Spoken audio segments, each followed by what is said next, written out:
मित्रांनो, श्री स्वामी समर्थ हे दत्तावतार मानले जातात आणि त्यांच्या जीवनातील चमत्कार व भक्तांसाठी केलेली कृपा ही खूप प्रसिद्ध आहे.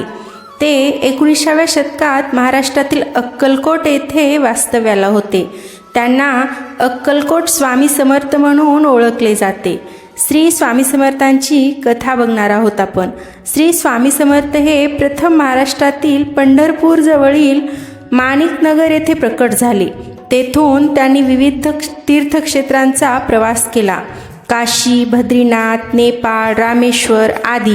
त्यांच्या चालण्याची शैली, बोलणे, वर्तन सर्वसामान्यापेक्षा वेगळे होते. ते अघोरी पण अत्यंत करुणामयी होते. एकदा त्यांनी अक्कलकोट येथे आगमन केले. तिथे त्यांनी अनेक वर्ष वास्तव केले आणि हजारो लोकांच्या जीवनात बदल घडवून आणला.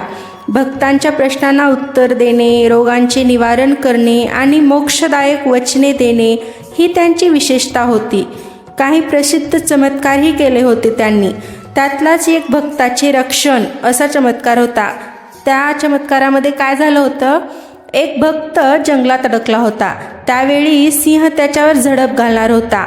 त्या भक्ताने स्वामी समर्थ अशी हाक मारली आणि अचानक सिंह मागे फिरला आणि भक्ताचे प्राण वाचले.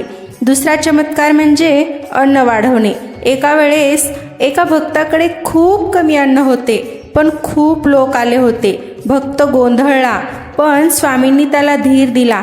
आश्चर्य म्हणजे तेच अन्न सर्वांना पुरले आणि उरले सुद्धा. तिसरा चमत्कार म्हणजे मरणोत्तर मोक्ष. एका वृद्ध व्यक्तीने मृत्यूच्या अगोदर स्वामी समर्थांचे नाम स्मरत करत जीव सोडला.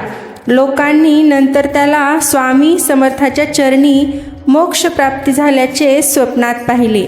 श्री स्वामी समर्थ म्हणत, भिवू नकोस, मी तुझ्या पाठीशी आहे. ही वाक्य आजही त्यांच्या भक्तांच्या हृदयात श्रद्धेने वसलेली आहेत.